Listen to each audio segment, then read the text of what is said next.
मुझे जो लग रहा है मैं सिंसियर हूँ और दूसरों को नहीं, ऐसा सही में मैं हूँ क्या, ये बात मैं समझ नहीं पा रही थी।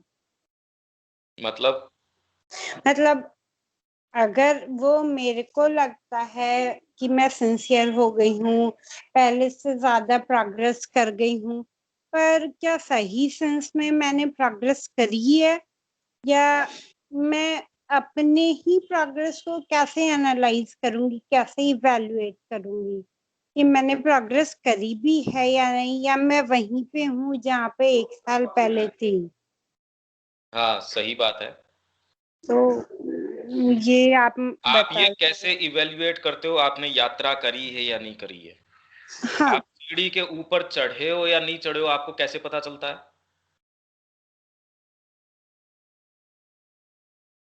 आप जब सीढ़ी के ऊपर चढ़ते हो आपको पता चलता है कि आप सीढ़ी के ऊपर चढ़ रहे हो, या आप यात्रा करते हो तो आपको कौन सी चीजें हैं जिनके आधार पे लगता है कि आप यात्रा कर रहे हो?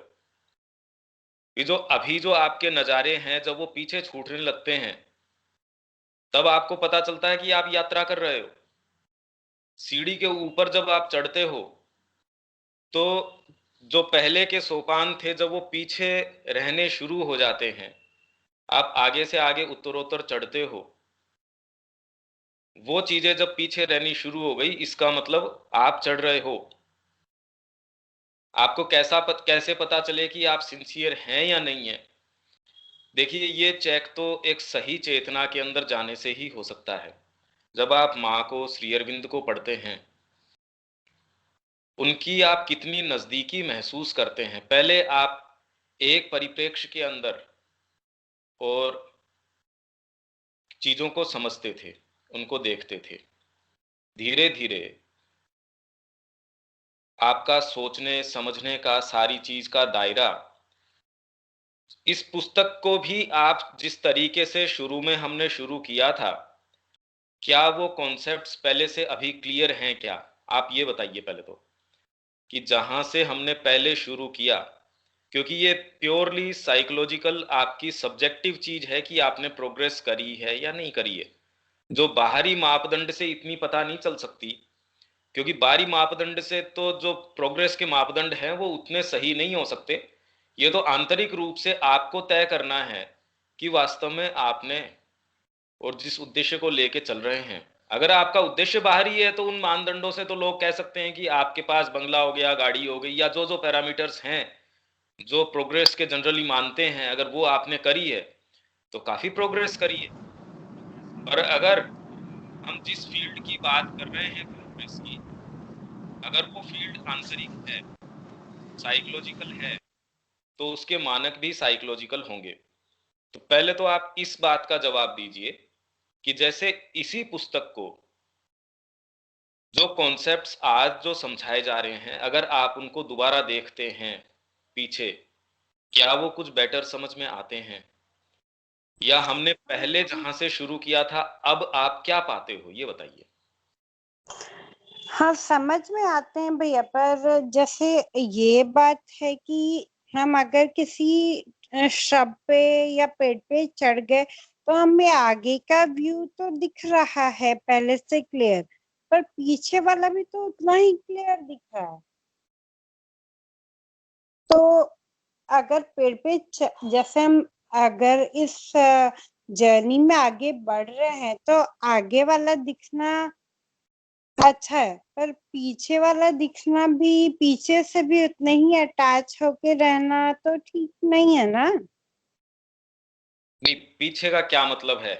माँ जब कहती है कि मैं अपने बचपन के अंदर भी इस चेतना में थी, श्री अरविंद जब सारी चीजों को रिकॉल करते हैं, तो वो क्या आपकी, इनफैक्ट जब आपका पर्सपेक्टिव चेंज होता जाता है, आज आप ये पीछे मुड़ के ये देख सकते हैं कि बचपन के अंदर कई चीजें जो आपको लगता था कि आपके माँ बाप आपके खिलाफ या आपके पसंद के खिलाफ कोई चीज कर रहे हैं, जो जो उम्र बढ़ती है या आप खुद उनके स्थान के ऊपर आते हैं, तो आपको लगता है कि उस समय उन्होंने जो किया वो उन परिस्थितियों में आपके लिए काफी लाभकारी रहा। तो इसलिए पीछे का हम भूल जाएंगे, ये क्या बात हुई? हाँ, दूसरी आप साथ में जो कहते हो वो बात सही है। अगर वो ही अटैचमेंट्स या वो ही चीजें हैं, देखने सोचने समझने का तरीका अगर बदला नहीं है, तो आपने वास्तव में कोई विशेष प्रोग्रेस नहीं की है। अगर आपने प्रोग्रेस करी है और चेतना के आधार के ऊपर प्रोग्रेस करी है, तो आप उन्हीं तौर तरीकों से ऊब जाएंगे, उस तरीके से आप जी ही नहीं सकेंगे। आप कह देंगे अच्छा मैं पहले इतना घोर तामसिकता के अंदर या खाली स्वार्थ में खाली अपने लिए भोजन पका रहा था या इतना सेल्फ सेंटर्ड था। धीरे धीरे आपका जो ये दायरा है वो चेंज हो जाएगा। ये साधना यही काम करती है कि पहले आपका जो फोकस, आपकी जो बाहरी सत्ता है, आपका जो मन प्राण शरीर है, उनके सेटिस्फेक्शन के लिए जो कर रहे थे, आप धीरे धीरे कल्टीवेटेड किसको कहते हैं, जो आंतरिक जो चीजें हैं उनके एजेंडा है उसके ऊपर ज्यादा आग्रह रखता है। विकसित या संस्कारित व्यक्ति कौन किसको कहते हैं? स्वाद किस, उसको क्या संस्कारित व्यक्ति की जीभ खत्म हो जाती है? पर उसको आनंद जो है स्वयं उपभोग करने से ज्यादा आप किसी दूसरे को देते हो और उस उपभोग में आपको आनंद आता है, इसका मतलब आपका कल्टीवेशन पहले से बेटर हो गया, आप पहले से अधिक कल्टीवेटेड हो गए। आपकी आंखों में क्या अंतर आता है? आर्टिस्ट जो है उसका फिजियोलॉजिकल कल्टीवेशन थोड़ी हो रहा है कोई। कल्टीवेशन किस चीज का है कि आप सुरुचि, आपकी रुचि कितनी गहराई की चीजों में आप ले पाते हो, वो आपके टेस्ट्स और कल्टीवेशन को इंगित करता है, उसको इंडिकेट करता है। तो आप सिंसियर हैं या नहीं है वो तो आपके अंदर से पता चल जाएगा, आपकी सिंसियरिटी ही उसका मापदंड है। और आंतरिक जो चेतना है वो तो ये कह देगी, वास्तव में साइकिक तो ये कहेगा कि मैं इनफ सिंसियर नहीं हूं। वो तो हमेशा ही ये चाहेगा कि मां के लिए पूर्ण रूप से मैं किस तरीके से जी पाऊं। इसका मैं एक उदाहरण देता हूं आपको, योगी कृष्ण प्रेम का, कि उनके मित्र थे दिलीप कुमार रॉय। दिलीप कुमार रॉय तो श्री अरविंद के शिष्य थे। अब उनके शुरू के अंदर रिजर्वेशंस थे, अपनी कुछ इस तरह की मिसगिविंग्स थी कि श्री अरविंद के मौजूद होते हुए भी और कृष्ण प्रेम इतने ज्यादा काबिल हैं, फिर ये यशोदा माँ जिसकी पर्सनैलिटी कोई इस तरीके की लगती भी नहीं, उनको गुरु बना रखा है। तो मिसगिविंग्स थी।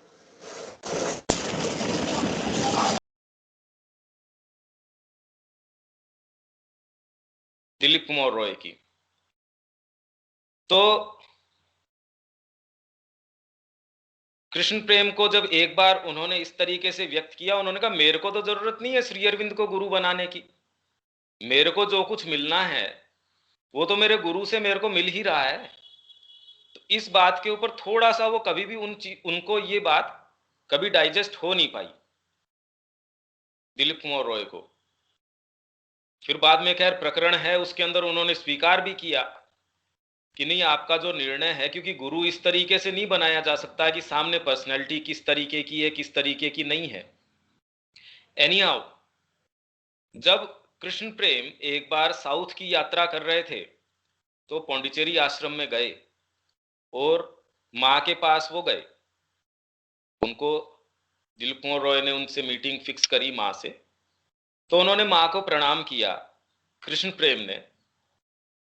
तो माँ ने उनसे पूछा कि माई चाइल्ड, तेरे को व्हाट डू यू वांट, या तेरी क्या इच्छा है बता। तो वो कहते हैं कि मैं अपने गुरु को और अधिक समर्पित हो सकूं, या मैं और कितना अधिक समर्पण कर सकता हूं उनको, ये मेरे को आप अगर ब्लेसिंग देना भी चाहते हैं तो ये दीजिए कि मैं और अधिक अपने गुरु को समर्पित हो सकूं। तो मां कहती है उनको, कृष्ण प्रेम को, कि बेटा तू तो ऑलरेडी इतना समर्पित है, तू तो पूरा समर्पित है अपने गुरु को, और ज्यादा क्या समर्पण होगा। तो माँ ये तो नहीं है कि उनको कोई फ्लैटरी के रूप में या कोई अनर्गल इस तरीके से बात कर रही हैं। माँ उनको कह रही है पर तू ऑलरेडी समर्पित है अपने गुरु के लिए। तो कृष्ण प्रेम इसके उत्तर में कहते हैं कि नॉट इनफ, कि माँ मैं इनफ समर्पित नहीं हूं, तो मेरे को ये ब्लेसिंग्स दीजिए कि और कितना मैं समर्पित हो सकता हूं अपने गुरु के प्रति। तो साइकिक जो है और कोई उसके मांग नहीं होती, पर हमेशा ही वो इस चीज से तो सेटिस्फाइड नहीं होता कि मैं अपने आप को कितना दे सकता हूं। तो ये जो सोल की आंतरिक आपकी जो चेतना है, उसकी तो यही पुकार है कि कितना अधिक मैं दे सकता हूं। और जैसे ही आप में ये आए कि मैं कितना रिसीव करूं और उससे सारी समस्याएं आपकी शुरू हो जाती हैं, तो तुरंत ये मानिए कि ये मूवमेंट आपकी आंतरिक चेतना का नहीं है, क्योंकि उसकी वाणी अलग तरीके की है। तो जहां तक आप सिंसियरिटी की बात करते हैं, आंतरिक चेतना को तो और हमेशा ही ये लगेगा कि कितना और करें और कितना कर लें। तो इसके मानक जो आप कह रहे हैं वो मानदंड इसके आंतरिक हैं। पर हां, बाहरी तौर तरीके से आपको एक बुद्धि दी गई है, आपको एक इंटेलिजेंस दी गई है, माइंड नहीं, माइंड से ऊपर इंटेलिजेंस। वो इंटेलिजेंस के आधार के ऊपर आप निश्चित रूप से अपनी एस्पिरेशंस क्या हैं, आपका हाईएस्ट आइडियल क्या है, उसका चिंतन करके उसके आधार के ऊपर देख सकते हो कि आपके एफर्ट सिंसियर हैं या नहीं है। और सिंसियर व्यक्ति डेफिनेटली ये जान पाएगा कि वास्तव में उसके सारे एफर्ट्स उस दिशा में सही हैं या नहीं है। भाई कोई दुकानदार है, बिजनेसमैन है, उसके सारे एफर्ट्स उसकी दिशा में हैं या नहीं हैं, वो नहीं जान पाएगा। ऐसे कैसे हो सकता है? क्योंकि लोग गए हैं इस मार्ग के ऊपर। तो सच्चाई आपको तुरंत बता देगी अगर आंतरिक चेतना के अंदर ऐसी सच्चाई है। और धीरे धीरे जब हम अधिकाधिक इसमें प्रवेश करते हैं माँ और श्री अरविंद की चेतना में, जैसे जैसे हम पढ़ते हैं, तो हमारे लिए जो सामने का रास्ता है, हमारे खुद के बीइंग के जो छिद्र हैं, वो क्लियर होते जाते हैं। तो हमको ज्यादा से ज्यादा इंटेलिजेंस आती जाती है, ज्यादा प्रकाश आता जाता है, और उसकी लाइट में हम और अधिक आकलन कर सकते हैं और इस पथ के ऊपर चल सकते हैं। तो आप जो पूछ रहे हैं उसका मानदंड आंतरिक है। और उसका कैसे पता चले? आप जब पीछे मुड़ के देखते हैं, और जितना तेजी से आपका बदलाव होगा, आप एक सप्ताह पहले भी अपने आप को पहचान नहीं पाएंगे, अरे मैं इतना बदल गया हूं एक सप्ताह के अंदर। हालांकि बाकी बाहरी दुनिया के लिए आप बदलेंगे या नहीं बदलेंगे, और वो आपको प्रमाणित करती है या नहीं करती, उससे आपके कोई फर्क नहीं पड़ता। पर आपकी आंतरिक चेतना के अंदर आप कहेंगे अच्छा, इतने मेरे को अनुभव हो गए। क्योंकि अनुभव समय के आधार पे नहीं है। आप नहा रहे हैं, उस समय भी आपको इतने अनुभव हो सकते हैं, क्योंकि उनकी टाइम फ्रेम अलग तरीके की है। इसीलिए कहते हैं कि आप एक क्षण में भी इटर्निटी जी सकते हैं, और 100 वर्षों में भी हो सकता है एक कण भी आपको अनुभव न हो। तो ये जो मानदंड है, ये आंतरिक है। इसमें कोई बात है तो बोलिए।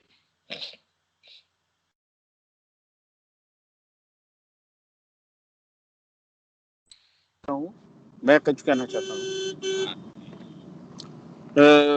आपकी हमने 23वीं या 24 नंबर की टॉक सुनी थी, जो आपने आज जिक्र भी किया है, और मैं कई दिन तक उस भाव में जीता रहा। आपने कहा कि जब हम किसी भी चीज को हायर लेवल पे जाके सोचेंगे, तो हमारा पूरा जीवन ही रूपांतरित हो जाएगा और हमारा हर चीज जीवन में बदल जाएगी। तो आप अभी भी आपने थोड़ी देर पहले इस बात का जिक्र किया था कि वो चीज़ बहुत टच करती है और समझने की चीज़ है कि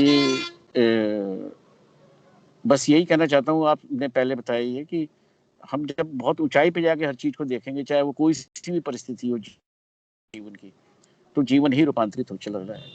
यही चीज़ आपने भी बताई। Thank you. इसमें किसी को कोई बात कहनी है? क्योंकि हम आज जो सबसे इसका मेन जो क्रक्स है, हमारा जो टॉपिक था how to overcome a difficulty, उसमें एक चीज जो हमने अभी तक कवर नहीं करी थी, वो ये कह रही है माँ कि the difficulties that come to you are exactly in proportion to your strength. Nothing can happen to you which does not belong to your consciousness. आपके साथ जीवन में या कभी भी ऐसी कोई चीज घटित नहीं हो सकती जो आपकी चेतना का अंग न हो, जो आपकी चेतना से संबंधित न हो। which does not belong to your consciousness,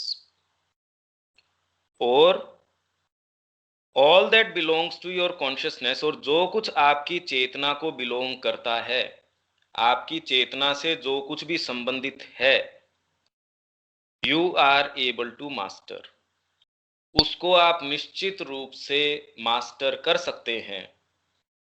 इसको, क्योंकि ये ही मेन जो हमारी चीज है जिसके इर्द गिर्द ये सारी चीज घूम रही है, क्योंकि हमने सिंसियरिटी की तो बात करी, उसके विषय में जो माँ ने या श्री अरविंद ने डिफिकल्टी के बारे में, कि मैं आपको पूरा एक पर्सपेक्टिव उसके ऊपर दिया कि जनरली हम जिसको सिंसियरिटी बोलते हैं, या हम ये कहते हैं कि अगर सिंसियर होंगे तो डिफिकल्टीज नहीं आएंगी, उसका मैंने कुछ ऐसी चीजें दी जो एटलीस्ट हमारी जो धारणाएं हैं, हमने कुछ धारणाएं बना रखी हैं कि अगर चेतना विकसित होगी तो मुश्किलें नहीं आएंगी। तो श्री अरविंद ने कहा कि मेरे को या माँ को आश्रम में या बाहर, आज या इससे पूर्व पृथ्वी पे कोई भी ऐसा व्यक्ति नहीं है जिसको कि उन समस्याओं को फेस करना पड़ा हो जो हमको फेस करना पड़ा है, और हमने उसको किसी लीला के रूप में, जैसे दूसरे बोलते हैं जी आप तो अवतार हैं, उनके खुद के जो डिसाइपल्स हैं वो कहते हैं आपको क्या जोर आता है, आप तो अवतार हैं, इसलिए आपके लिए तो ये लीला है। तो उन्होंने कहा किसी लीला के रूप में हमने इसको स्वीकार नहीं किया, अदरवाइज तो बताइए कैसी असंगत बात होती कि वो अपने भक्तों को वैसा काम करने के लिए कह रहे हों जो असंभव हो, क्योंकि उनके लिए तो वो लीला है और भक्तों के लिए जो है वो एक्चुअल मुसीबत है। तो ये तो बिल्कुल एक अजीब बात होती, अजीब इक्वेशन है, जो श्री अरविंद ऐसी कैसी बात कर सकते हैं, ऐसे नहीं कर सकते। मैं आपको कोई ऐसा चमत्कार करके दिखाऊं और आपसे अपेक्षा करूं कि आप भी कर सकते हैं, जबकि आपको नेसेसरी इंस्ट्रूमेंटेशन ही नहीं हो उसका, फिर आपसे उस चीज की डिमांड करना तो गलत बात है, वो तो अनजस्टिफाइड है। तो श्री अरविंद ने कहा कि आज से पहले आश्रम में या बाहर, वो कोटेशन मैंने आपको पढ़ के बताया था, उसके सारे रेफरेंसेस बताए थे, तो मुसीबतें उनके नहीं आई, उन्होंने कहा तो आज से पहले इतिहास में किसी के आई हों या आ सकती हों इस तरीके की। तो डिविनिटी को धारण करने के लिए प्लस जो मनुष्य जाति जिस सबकॉन्शियस के, इनकॉन्शियस के बोझ को वहन करती है, उसको हमने वहन करके देखा और भगवत्ता को वहन करके देखा, ये दोनों काम हमने किए और मार्ग खोला इसके लिए आगे का मनुष्य जाति के लिए। उसके अंदर जो आने वाली जो दुस्साध्य समस्याएं हैं, जो डिफिकल्टीज हैं, अनथिंकेबल, जो कि शायद किसी दूसरे को महसूस ही नहीं हुई होगी आज से पहले, वो हमने फेस करी हैं। तो ये कहना, जनरली ये कहा जाता है चेतना बदल जाएगी तो समस्या नहीं रहेगी, तो ये हमको एक समझना पड़ेगा कि पर्सपेक्टिव क्या है इस बात का, समस्याएं क्या रहेंगी, किसको हम समस्याएं कहते हैं। दूसरे जब ये कहते हैं बी परफेक्टली सिंसियर, तो उसके लिए मैंने आपको बता दिया कि सिंसियरिटी का वास्तव में मतलब क्या है। अब इसमें जो मेन चीज इसके ऊपर अटकती है कि जो भी कुछ आपकी चेतना को बिलोंग करता है, उसके अलावा आपके साथ कोई चीज घटित हो ही नहीं सकती, और जो आपकी चेतना को बिलोंग करता है उसके आप ऊपर मास्टर कर सकते हैं, उसके ऊपर प्रभुत्व प्राप्त कर सकते हैं। इस बारे में अगर किसी का कोई ऑब्जर्वेशन है तो इसमें शुरू कर सकते हैं। बताइए इस बारे में क्या कुछ कोई कहना चाहेगा? नहीं तो ये एक ऐसी फंडामेंटल चीज है, पहले तो हम इसको ये समझना चाहेंगे कि है क्या ये। तो इस बारे में कोई कुछ कहना चाहे तो आप प्लीज बोलिए।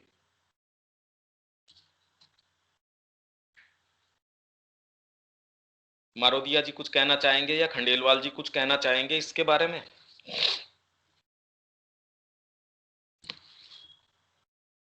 जी नहीं है, मैं सुन रहा हूँ।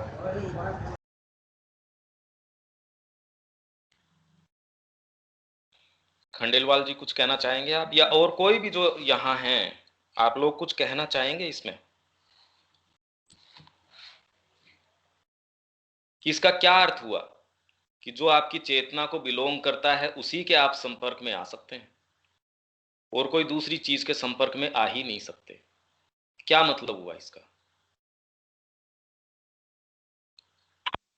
भैया, हाँ बेटा। चेतना में तो सारी चीजें ही बिलोंग करती हैं, तो सभी अनंत है वो तो जो चीजें हम लोगों को बिलोंग करती है, हमारी चेतना को बिलोंग करती है, वो सारी चीजें हमारे को आएंगी। ये ही समझने की जरूरत है कि वास्तव में हम अगर कहें कि सारी ही चीजें बिलोंग करती हैं, ऐसे कहने से ये तो एक एम्बिग्यूअस सी चीज हुई, क्लियर नहीं हुआ। ये मतलब क्या हुआ इसका कि चेतना को बिलोंग करती है? क्या मतलब हुआ इसको? मैं किसी मूर्ति के सामने खड़ा हूं, करनाली की मूर्ति के सामने श्री अरविंद गए, वहां तुरंत भवानी को प्रत्यक्ष देख लिया उन्होंने।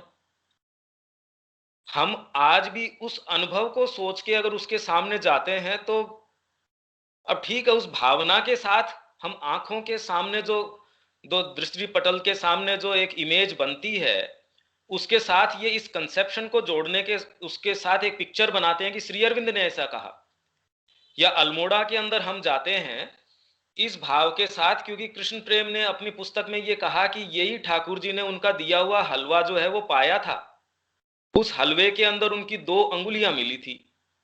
आप उसी मूर्ति के सामने उस भाव के साथ जाते जरूर हैं। आप अपनी आंखों के साथ जो दिख रहा है, आंखों को फिजियोलॉजिकली आपके ब्रेन के अंदर जो एक इमेज बन रही है, उसके साथ उस भाव को जोड़ने की कोशिश जरूर करते हैं। पर क्या वो चीज आपकी चेतना के लिए वाइब्रेंट या जीवंत है या रियल है? नहीं है। अगर वो रियल होती तो हम वैसा ही काम करते या उसी माहौल में अपने आप को डालने की कोशिश करते या उसी जगह होते जिसमें कृष्ण प्रेम थे या श्री अरविंद जिस। हाँ बेटा, हाँ बोलो। और भैया, जो आप अभी बोल रहे हो, तो इसका मतलब ये है कि हम जो थोड़े से क्षण के लिए भी अगर हम कोई चीज जो उस दिव्यता को महसूस कर रहे हैं वो रियल नहीं है, यानी वो हमारी चेतना से नहीं हो रही है। जैसे कोई भी चीज, मैं कुछ दिन से इस चीज को ऑब्जर्व कर रही थी, तो जो चीज मैं महसूस कर रही थी उसको वो दिन या दूसरे दिन या कुछ क्षण के बाद मेरे को उससे कुछ मिलती जुलती चीज, मतलब रिफ्लेक्शन एक दिख रहा था कोई चीजों में। जैसे तो अगर आप अभी तुरंत अभी आप बोले कि अगर जैसे कि वो चीज रियल नहीं है, अगर वो रियल होती तो अपन वो चीज हो जाते, तो हम जो वो चीज महसूस करते हैं वो अनरियल है सब। नहीं, मैं ये नहीं कह रहा। फिलहाल मेरा खाली उद्देश्य इसके अंदर ये है कि ये पहेली हम जिस तरीके की सोच रहे हैं उससे एक तो जटिल है एक चीज, दूसरे ये एक फंडामेंटल प्रॉब्लम है जो आपके इंद्रियों के साथ साथ, मतलब आप किस तरीके से जगत को देखते हैं उसके साथ ही घुली मिली है। ये कोई आसमान में चीज नहीं है। जनरली चेतना या ऐसी चीजों को हम इस तरीके से प्रेजेंट कर देते हैं जैसे लगता है कोई ये तो कोई अलग चीज है, आप अलग बने हुए हैं, आप जो सामान्य जो जीवन जीते हैं वो अलग है, चेतना वगैरह कोई हवा की चीजें हैं या शायद ध्यान में होती होंगी। ये एक बड़ा गड़मड़ चीज है, मतलब इस पे क्लैरिटी नहीं आ रही। तो मैं ये चाहता हूं कि इसके ऊपर हमको एटलीस्ट माइंड के लेवल के ऊपर, बुद्धि के स्तर के ऊपर कुछ क्लैरिटी हो।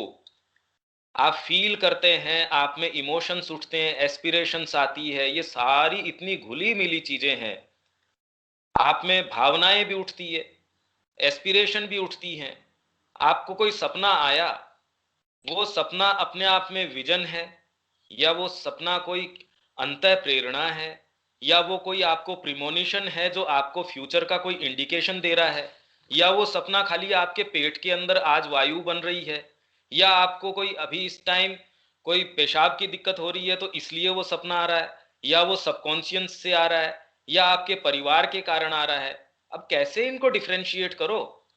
मैं जो प्रश्न कर रहा हूं वो बहुत एक फंडामेंटल तरीके से, जैसे एकेडमिक्स के अंदर हम जाते हैं उस तरीके से कर रहा हूं। तो हम एटलीस्ट चीजों को अपने स्थान पे रखना तो सीखें कि मैंने कोई चीज को ऑब्जर्व करी तो वो विचार आया या भाव आया या वो एक मेरे एस्पिरेशन जगी, कैसे उनको डिफ्रेंशिएट करें? मैं तो खाली ये कहना चाह रहा हूं।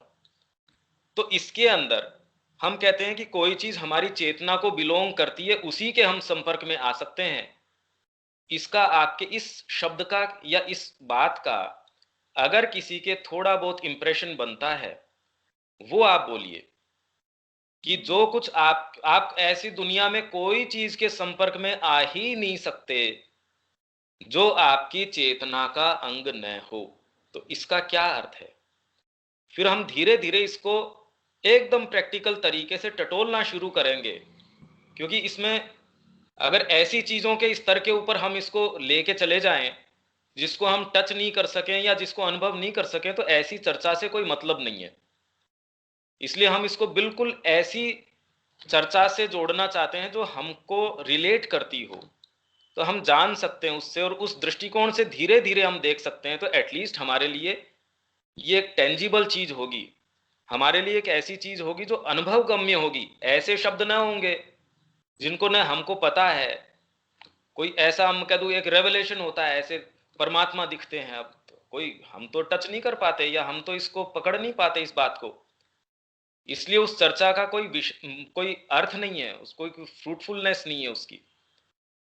तो ये बात जो हम कह रहे हैं कि आपकी चेतना को जो बिलोंग करता है, इस बारे में आपके अगर इंप्रेशंस हैं स्नेहा, इसको सुनते ही क्या एक इंप्रेशन आपके अंदर आता है इस शब्द का, वो बताइए।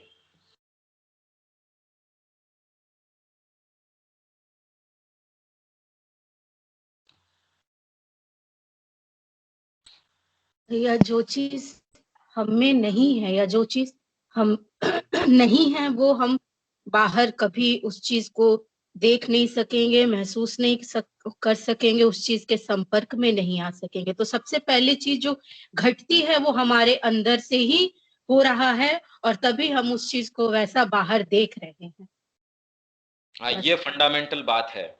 बस यही समझ में आया भैया। हाँ, पर इसका मतलब क्या है? आप जीवन भी तो जी रहे हैं। जब आप किचन में काम करते हैं, इस ज्ञान को, क्योंकि ये तो एक फंडामेंटल चीज है, ज्ञान सारा का सारा आपके अंदर निहित है, पर इसको हम जोड़ें कैसे? आपकी इंद्रियां भी तो काम कर रही है। माँ जब फूल को देखती होगी तो क्या माँ को फूल नजर नहीं आता होगा? माँ क्या ओब्लीवियस थी इस बारे में? जब हम कहते हैं कि सर्वत्र वासुदेव नजर आते हैं, तो क्या उसको ये पता नहीं कि कौन से वासुदेव के अंदर डाल के तो पानी पीना चाहिए, कौन से वाले वासुदेव को खाना पकाने के लिए उसको कढ़ाई को रखना चाहिए उसके अंदर, आग के अंदर, कौन से वाले वासुदेव को अपने को पोशाक पहनानी चाहिए? तो क्या आदमी सेंसलेस थोड़ी हो जाता है? आप इस चीज को सोचिए। हम ये कहें कि सर्वत्र वासुदेव के दर्शन होने लग गए, तो इसका अब प्रैक्टिकली क्या करें? हम कौन से वाले वासुदेव के साथ कौन सा काम करें? क्या ये समस्या नहीं हो जाएगी? ये तो बहुत गंभीर समस्या हो गई। क्या करें इसका कि हम कह दें सर्वत्र परमात्मा नजर आने लग गए कण कण के अंदर, तो कौन से वाले परमात्मा को तो ओढ़ूं, कौन से को बिछाऊं, कौन से पे सवारी करूं, कौन से को डांटूं? भगवान कृष्ण एक को तो कह रहे संहार करो इनका, तो वो क्या करवा रहे थे? तो वो तो कह रहे मेरे ही रूप हैं ये सारे के सारे, तो उन्हीं रूपों को मार रहे थे, उनको बचा रहे थे। मतलब करें क्या इसका? आप समझ पा रहे हो कि ये पहेली इतनी इजी नहीं है हम जिस तरीके से सोच रहे हैं। स्नेहा,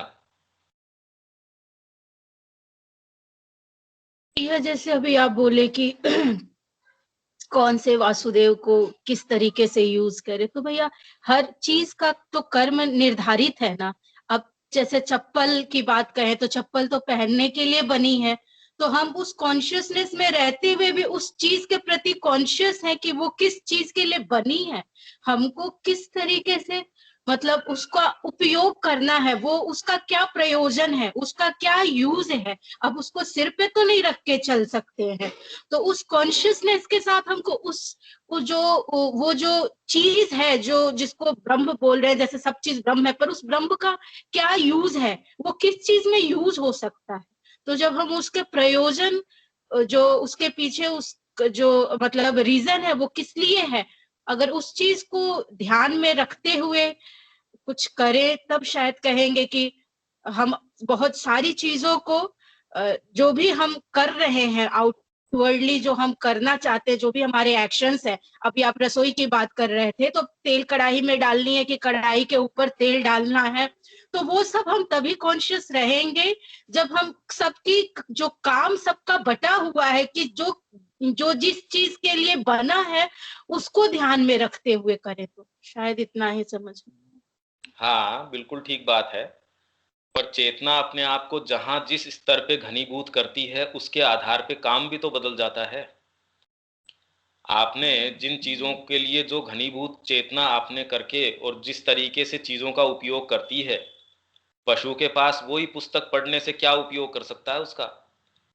या किसी बेवकूफ को आप सावित्री की पुस्तक दे दो, अब चोर आपके घर पे घुसे तो वो आपकी सावित्री उठा के लेके जाएगा या सोने का हार लेके जाएगा? चीजें तो दोनों ही रखी हुई हैं। तो उनको जो मूल्य आप प्रदान करते हो, भौतिक वस्तुओं के साथ गुणधर्म जो है वो निर्धारित आपका जो मन है, बुद्धि है, या आपका जो भी आपका एक गठन बना हुआ है, ये नियम जो जुपिटर जुपिटर मतलब जिसको इसको आपकी जो सोल है उसने एक सैक्रिफिशियल ग्राउंड तैयार किया है यहाँ पे, जिससे कि आत्मा इन नियमों के साथ यहाँ काम कर सके। इसलिए ये नियम इस तरीके से लागू हैं, अदरवाइज तो जैसी चेतना बदलती है वो नियम काम नहीं करते। जैसे समाजशास्त्र के नियम हमारे लिए लागू करते हैं, आपका पेट आपके साथ बैठा है तो आज शेयर मार्केट में उछाल हुआ या नहीं हुआ है, या टीवी आज बिगड़ा है या नहीं बिगड़ा है, या आपके जो जो समस्याएं हैं, अगर भोजन नहीं भी है, या आज कोरोना चल रहा है, या आज मोदी जी ने क्या भाषण दिया है, उसके कोई फर्क नहीं पड़ता। क्यों? वहीं तो बैठा है, उसी जगत के अंदर तो है। या माँ को जब सुप्रामेंटल मैनिफेस्टेशन हुआ ग्राउंड के अंदर, तो उस समय वहां पेड़ पौधे पत्थर सारी चीजें रखी होंगी, उन्होंने क्या रिसीव किया होगा? तो इसलिए हमारी चेतना का गठन जिस तरीके से है उसी तरीके से हम इनका उपयोग है, सारी चीजें हैं वो निर्धारित कर पाते हैं।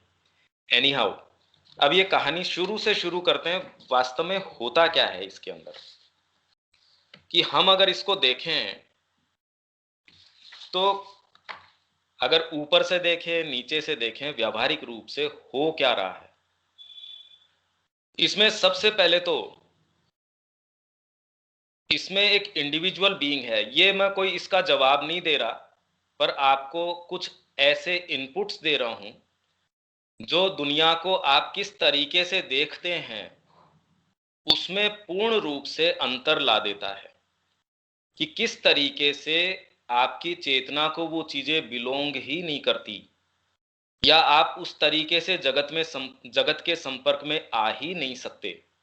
कौन कौन सी चीजें हैं जो उसमें मॉडिफिकेशन करती हैं, उनको निर्धारित करती हैं कि आप किस तरीके से इसके संपर्क में आएंगे।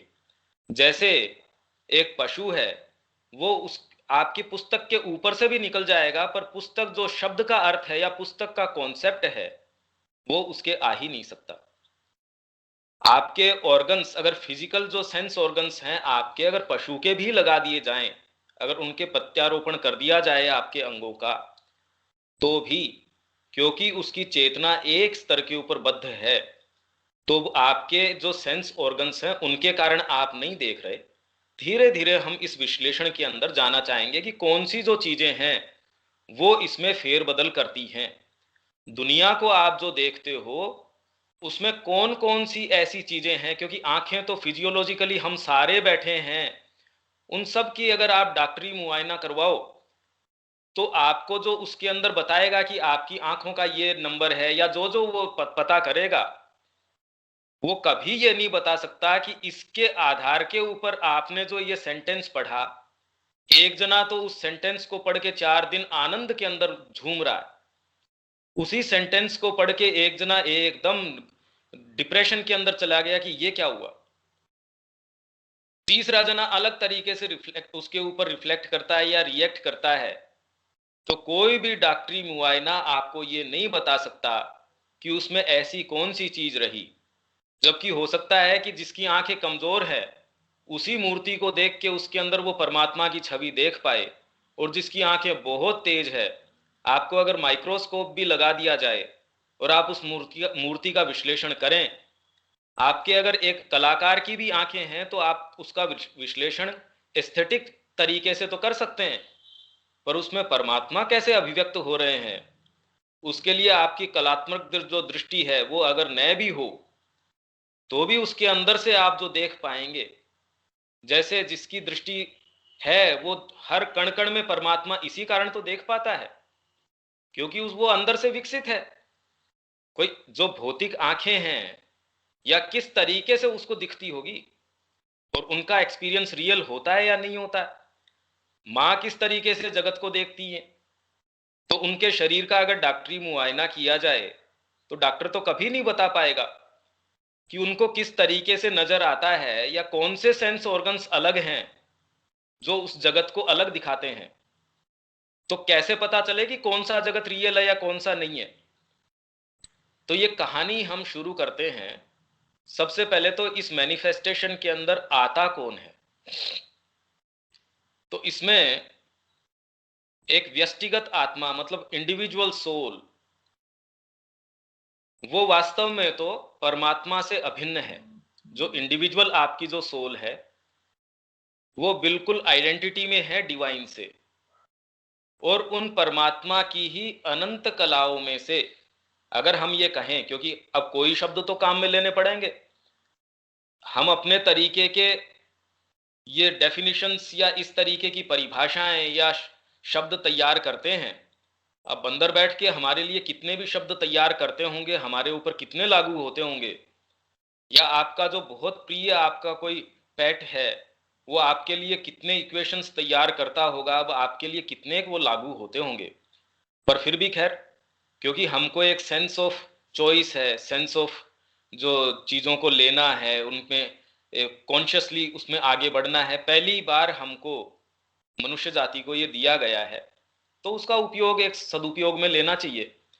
तो हम ये कहते हैं कि परमात्मा की अनंत कलाएं हैं, उनमें से या उनकी अनंत संभावनाओं में से जो एक सोल जो है वो उन्हीं का पार्ट है, पर एक स्पेशल पार्ट है।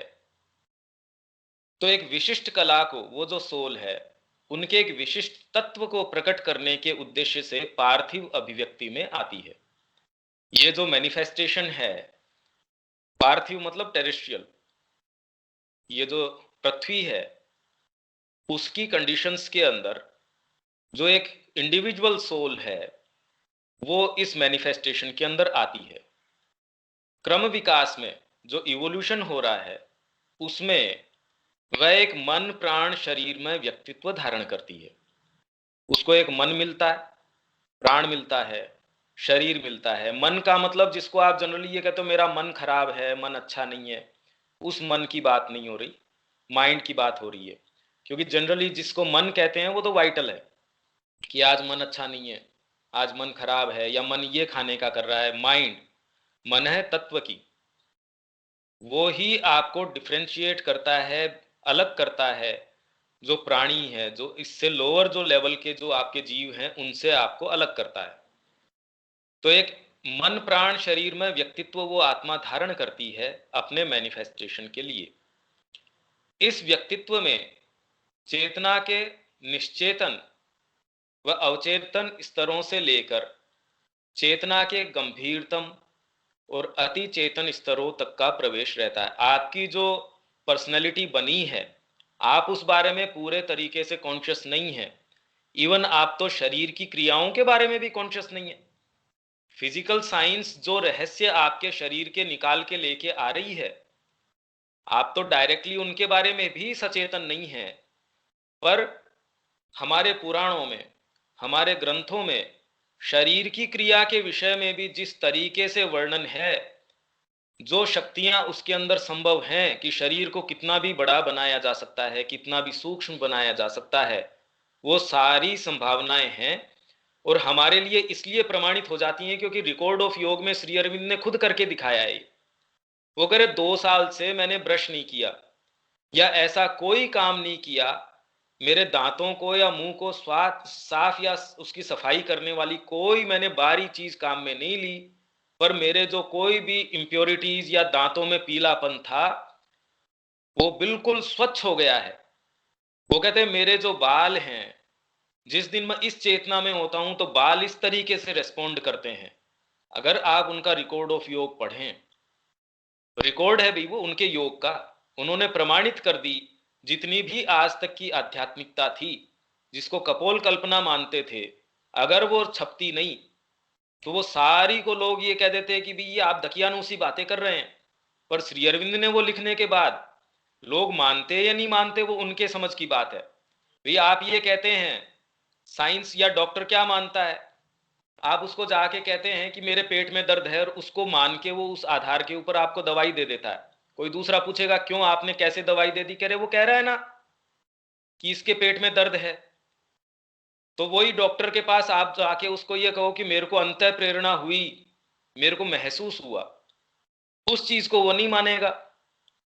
तो अगर आपकी इस चीज को मानता है कि मेरे दर्द हो रहा है यहाँ पे, तो जी कैसे माना कि मेरे को महसूस हो रहा है।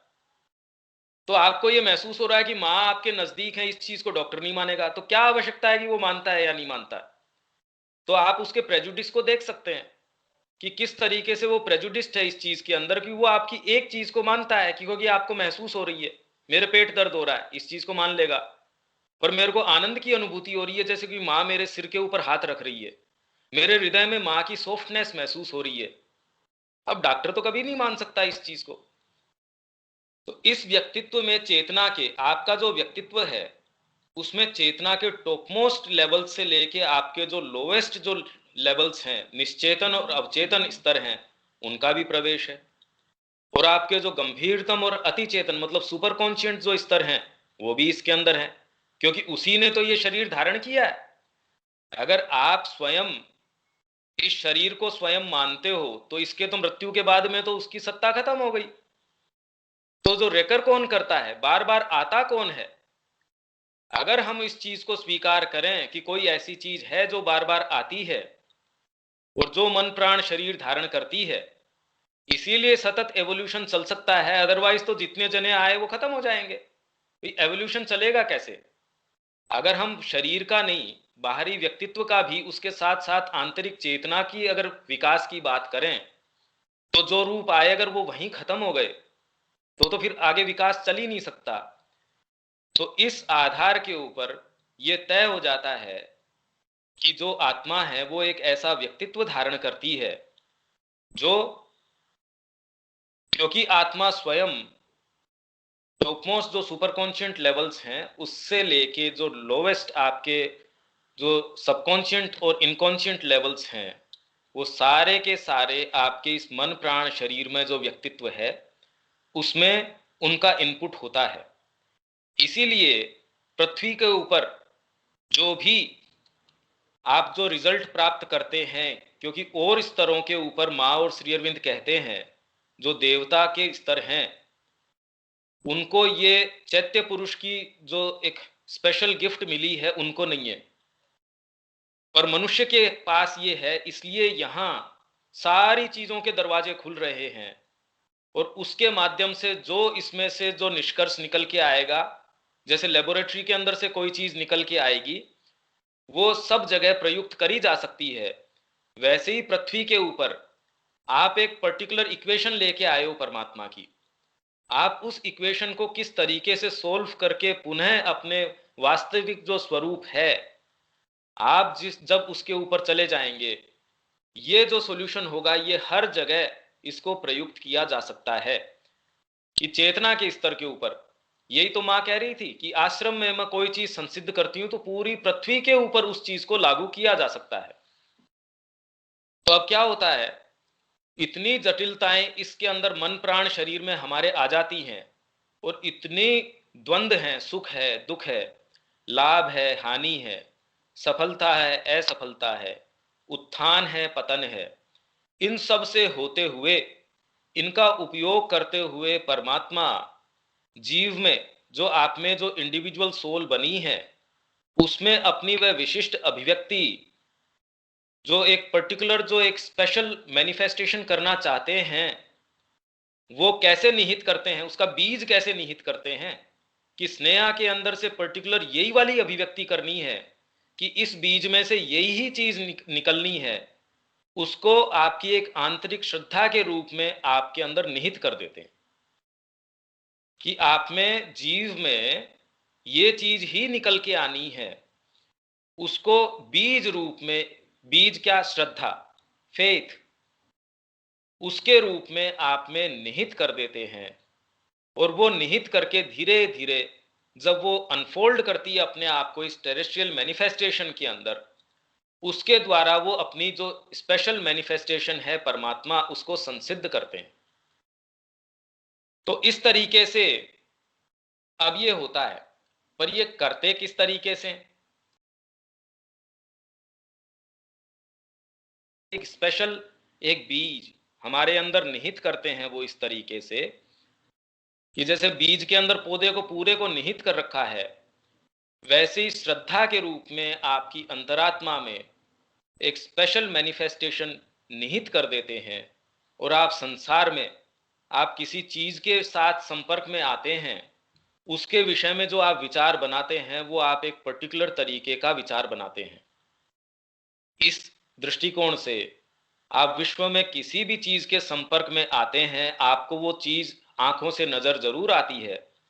इसमें दो चीजें हैं, एक है परसेप्ट, मतलब जो आप अपनी इंद्रियों से, इंद्रियों के अलावा इवन आप अपने मनस से, क्योंकि सारी चीजें आप इंद्रियों के द्वारा ही नहीं देख पाते, आपको बहुत बड़ा भाग इंद्रियों के पीछे से भी देख रहे हैं आप। कैसे? आपके भय आ रहा है, और वो भय इंद्रियों के पास तो ऐसा कोई कारण नहीं है कि वो भय उस समय उत्पन्न होना चाहिए। आप बिल्कुल तसल्ली से बैठे हैं, तो भी आप अगर पढ़ना चाहें, कंसंट्रेट करना चाहें, तो भी आपके अंदर एक ऐसा लग रहा है पता नहीं क्या होगा। कितने भी आपके पास धन संपदा हो, तो भी अंदर से ये लगा रहता है पता नहीं मेरा क्या होगा। तो वो इंद्रियों के माध्यम से तो नहीं आ रही। अगर फिजियोलॉजिकली, भौतिक रूप से आप देखें तो आंखों को भी ऐसा कोई कारण नहीं है, शांति से आप अपने बेडरूम में बैठे हैं, टच है आपका बहुत सुखद, आपने बेड पे बैठे हैं, कोई ऐसा कोई चुभ नहीं रही, कोई कीड़ा काट नहीं रहा, आपको जो नाक है वो अच्छी सूचना दे रहा है कि खुशबू आ रही है, टेस्ट है वो मुंह का, आप अभी खाना खा के आपने सौंफ खाई है या आपका मुंह का टेस्ट न्यूट्रल है, ब्रश करके बैठे हैं, आप अच्छे से बैठे हैं। तो भौतिक इंद्रियों के आधार के ऊपर कोई ऐसा कारण नहीं है कि आप उत्तेजित हों, पर फिर भी एक उत्तेजना लग रही है, पता नहीं कल क्या होगा। तो ऐसी लाखों चीजें आपके सबकॉन्शियस से, आपके सबलिमिनल से, आपके चित्त से, पता नहीं कितने कितने सोर्सेज हैं, हम इनके अंदर टेक्निकली नहीं जाएंगे, क्योंकि वो श्री अरविंद ने अलग अलग जगह कही हैं, और हो सकता है प्रसंगवश वो आ जाएं। इसमें कुछ जो चीजें हैं कि आपकी वो जो आंतरिक श्रद्धा है, वो किस तरीके से इस जगत के अंदर आप जो चीजों को परसीव करते हैं, उसमें कौन कौन से तत्व हैं जो उसको मॉडिफाई करते हैं, आपकी आंखों में कौन कौन सी चीजें हैं जो फर्क लाती हैं, वो कुछ चीजें हम यहां चर्चा कर लेते हैं। और उसके आधार के ऊपर हम कैसे, किस तरीके से चीजों को देखते हैं, कुछ उसका हमको थोड़ा सा इनपुट मिल सकता है। इसमें एक चीज जो बिल्कुल ऑब्वियस होनी चाहिए, देखिए, एक इसमें है कि आप में भारतीय संस्कृति के अंदर एक तो था ट्रिपल क्वार्टेट। ट्रिपल क्वार्टेट मतलब चार चार के विभाग किए गए तीन। कौन से विभाग? वर्ण और आश्रम के आधार के ऊपर 4 वर्ण और 4 आश्रम। और तीसरा आपका डिवीजन कौन सा हुआ? 4 पुरुषार्थ। आप कौन सी स्टेज के ऊपर आते हैं इस समय? जैसे वर्ण, वर्ण का क्या अर्थ हुआ? 4 वर्ण आपने सुना है, ब्राह्मण है, क्षत्रिय है, वैश्य है और शूद्र है। इसके अंदर बेसिकली श्री अरविंद इसके बारे में कह रहे हैं कि 4 जो महाशक्तियां हैं मां की, वो इस मैनिफेस्टेशन में आती हैं। हालांकि जो इसका सामान्य अर्थ हम जातिगत लगा लेते हैं, वो जाति बेसिकली हमने ट्रेड गिल्ड मान लिया, इसको पेशा मान लिया। ब्राह्मण है वो ये काम करेगा, क्षत्रिय है वो ये काम करेगा, वैश्य है वो ये सर्टेन काम करेगा, और शूद्र है, और इस शूद्र को लेके ही भारत भर में या आज तक भी बहुत ज्यादा विसंगतियां रही हैं, बहुत ही प्रॉब्लम्स रही है। पर वास्तव में ये चार महाशक्तियां हैं, आप में कौन सी की प्रिडोमिनेंस है, उस तरीके से आपकी रुचि, आपका चीजों को देखने का तरीका वो मॉडिफाई हो जाएगा। इसकी डिटेल में बहुत ज्यादा नहीं जाएंगे। इसमें चार महाशक्तियां कौन सी? महेश्वरी, जो लार्ज लाइंस, वास्ट तरीके से पूरी सारी चीजों को देखती हैं, पर उसने एक व्यापक आपको स्वरूप तो प्रदान कर दिया, एक लार्ज लाइंस तो प्रदान कर दी, पर उसके लिए नेसेसरी आपको जो डायनामिज्म है वो महाकाली देगी। आपको विचार तो आ गया कि मां की तरफ चलना चाहिए या इस क्लास में बैठना चाहिए, पर उसके लिए डायनेमिज्म देना, अपनी सारी इंद्रियों को यहां इकट्ठा कर देना, या उसके लिए नेसेसरी शक्ति दे देना। आप देखिए कि आपको जिसमें डिजायर है उस चीज के लिए तो आप बहाने निकाल लेते हैं उसको करने के, पर जिसमें आपको रुचि नहीं है, आपका बीइंग उसकी इजाजत नहीं देता, आप उसमें जाते ही नहीं। आपको उस समय नींद आती रहती है, उस समय आपके पास सारे उसको न करने के बहाने रहते हैं।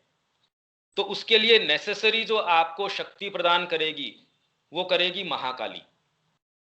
तो जिसके अंदर ये प्रधानता होगी वो भाव क्षत्रिय का होगा। वैश्य, अब प्रधानता तो हो गई, शक्ति तो है, पर चीजों के बीच में आपसी तालमेल क्या होगा, उनके बीच में किस तरीके का सामंजस्य होगा, वो अगर आपको पता नहीं, आप में खूब शक्ति है पर बिल्डिंग बनाने का आपको तरीका नहीं है, जिसको जहां जिस सीक्वेंस में रखना चाहिए उसका आपको ज्ञान नहीं है। आपने व्यापक रूपरेखा तो तैयार कर ली कि मेरे को एक शिक्षा का केंद्र खोलना है, उसके लिए आपके पास बहुत उत्साह है कि भाई ऐसा कर लो वैसा कर लो, पर चीजों का गुणधर्म क्या है, आप इसको कहां रखेंगे, किसको कहां रखेंगे, उनके बीच की आपसी जो हार्मनी है, तालमेल है, उसका ज्ञान नहीं हो तो भी आप नहीं कर पाएंगे। और चौथा, डिटेल्ड के अंदर डिटेल्ड परफेक्शन, जो सरस्वती का प्रोविंस है वो सबके अंदर, तो शूद्र जो है सबको डिटेल्ड सबसे इंपॉर्टेंट चीज है। अगर ये डिटेल्ड परफेक्शन नहीं हो तो ये कोई सी भी काम नहीं कर सकती। तो एक पूर्ण एक्शन के अंदर अगर मां की पूर्णता अभिव्यक्त करनी है तो चारों ही भाव चाहिए आप में। प्रधानता कोई एक चीज की हो सकती है पर उसके माध्यम से, पर अब आप देख सकते हैं कि एक व्यक्ति ऐसा है जिसके अंदर ब्राह्मणत्व है। आप गीता के अंदर भी पढ़ेंगे, अपनी जो कमेंट्री है, जो गीता के ऊपर अपनी कमेंट्री है, उसमें बहुत लंबी चर्चा है इन सारी चीजों के ऊपर, जिसमें ये महेश्वरी का पार्ट है।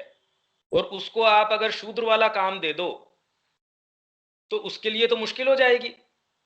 और जिस तरीके से वो दुनिया को देखेगा, जिस तरीके से इंफॉर्मेशंस को जोड़ेगा उसको, वो बिल्कुल एक क्षत्रिय के दृष्टिकोण से एकदम अलग होगा।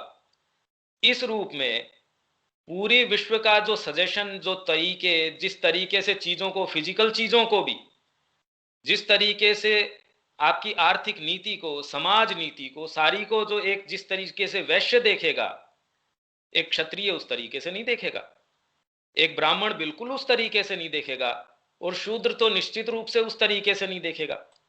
शूद्र आपको एक गलत अर्थ में नहीं लेना चाहिए। जैसे लक्ष्मण जी के अंदर सेवा भाव है, अब उनको कहा कि अब राज आपको संभालना है, वो कहते नहीं, मेरा तो सेवा का भाव है, मैं सेवक हूं। अब आप ये देखिए कि आप उस भाव में जब हैं, ये कोई बाहरी भाव की बात नहीं चल रही, ये बहुत गहरी भाव की बात चल रही है, जिसको गीता बोलती है कि आप जो बाहरी आपका भाव है उससे स्वभाव, जो स्वभाव आपकी अंतरात्मा ने निहित किया है आप में, जो स्वभाव मैनिफेस्ट करने के लिए आप बने हैं, जो आप हैं, बाहरी स्वभाव नहीं कि मेरा तो इस समय करने का, चाय पीने का स्वभाव है, मेरा ये करने का स्वभाव है, वो स्वभाव की, बाहरी स्वभाव की बात नहीं कर रहे। मतलब आप में जो बीज तत्व, वो जो मूल स्वभाव, वो जो है, आप दुनिया की सारी चीजें आपको उसी मतलब आपकी आंखों के द्वारा भी उस तरीके से नजर आएंगी। एक डिवीजन ये है वर्ण का। दूसरा आश्रम। आश्रम कौन कौन से? ब्रह्मचर्य। आप ब्रह्मचर्य के समय में हैं, मतलब आप एक बालक की अवस्था में थे, तब दुनिया के अंदर कई चीजें तो आपको बिल्कुल ऐसी लगती, निरर्थक चीज लगती होंगी कि क्या फर्क पड़ता है, क्यों ये दूसरे देशों में बार बार मोदी जी यात्रा कर रहे हैं, करते क्या वहां जाके? या जिसको इस चीज का इनफ कोई मैच्योरिटी नहीं है, वो अगर पाकिस्तान के साथ ये कर लेना चाहिए या ऐसा कर लेना चाहिए, ये या पर्टिकुलर इस तरीके का निर्णय क्यों नहीं कर लेते ऐसी परिस्थितियों के अंदर? क्योंकि आपके नेसेसरी वो कॉम्प्लेक्सिटी है ही नहीं। दुनिया के लिए या चीजों को देखने की जो नेसेसरी कॉम्प्लेक्सिटी है, तो ब्रह्मचर्य का जो एक समय है वो ब्रह्म के ऊपर सारी चर्या को केंद्रित करने का समय है। उस समय आपका विश्व को देखने का कंप्लीट जो दृष्टिकोण है वो बिल्कुल उस तरीके से होता है। जैसे ही आप गृहस्थ के अंदर आए, वैसे ही आपकी सारे गुण धर्म, जो समाज के प्रति आपका धर्म है, चीजों को देखने, समझने, आकलन करने का, उनको फील करने का, क्यों आप दुनिया को उस तरीके से देखते तो आप भी वही हो जो मैं देख रहा हूं, शब्द आप भी एग्जैक्टली वही इस किताब में देख रहे हैं, तो क्यों नहीं वो अनुभव हो पा रहा? या आपको जो अनुभव हो पा रहा है मेरे शब्दों का आप जो बना पा रहे हैं, अगर डॉक्टर से आपका कान चेक करवाएंगे तो हो सकता है सबका कान एकदम अच्छी कैपेसिटी का निकले, या जिसको ज्यादा समझ में आ रहा हो, कोई जरूरी नहीं है कि कान की क्षमता के कारण उसको समझ में आ रहा हो, तो इसका मतलब कोई डीपर और चीज तो है।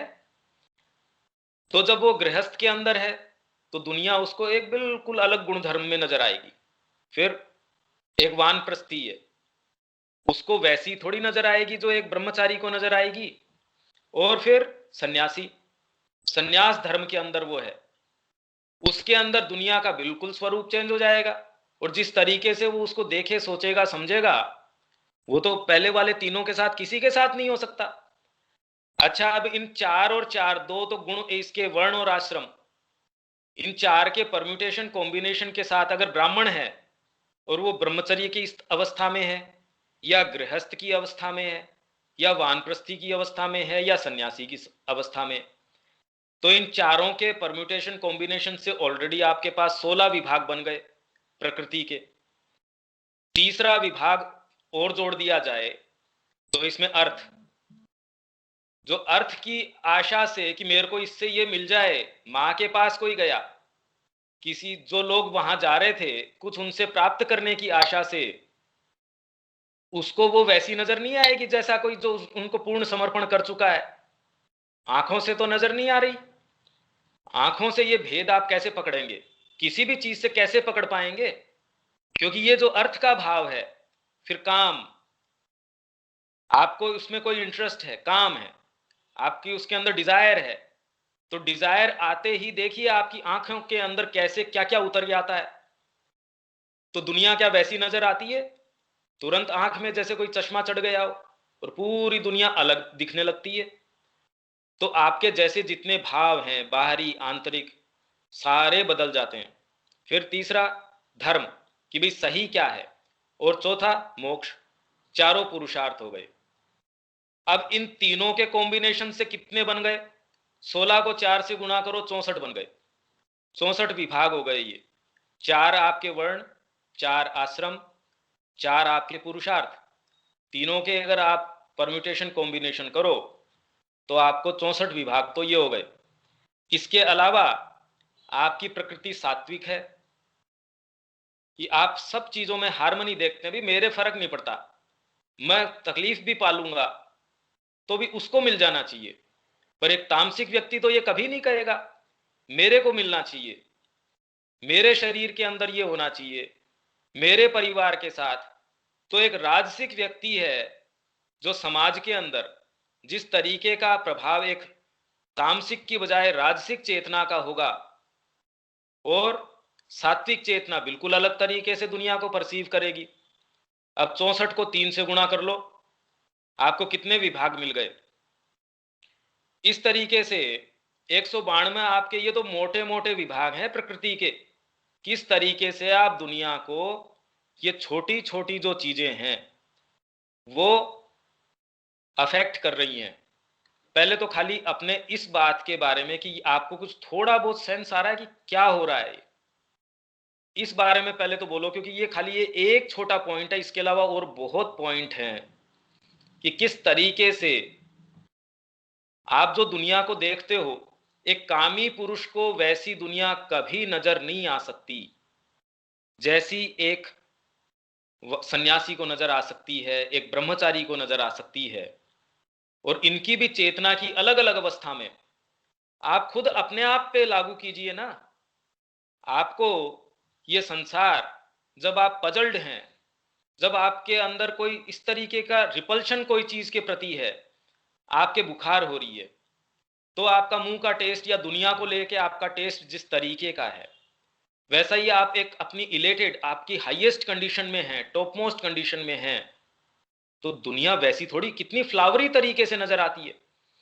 वैसे ही जब आप मां के सानिध्य में हैं, आप पौंडीचेरी आश्रम में समाधि के पास हैं, कितने लोगों का ये है, ओहो, जितनी भी केयर्स थी, जितनी भी झंझट थे, मां को प्रणाम किया, ऐसे हो गए जैसे कोई एकदम उड़ गए हो कपूर की जैसे। तो मतलब हुआ क्या, आपने किया क्या, उसके अंदर क्या फर्क पड़ा उसमें? अगर वो अच्छा लगा आपको तो सारे टाइम क्यों नहीं रख पाते उसको? इतनी इतनी इसमें गंभीर चीजें हैं। अभी भी मैं खाली ऊपर से शुरू कर रहा हूं।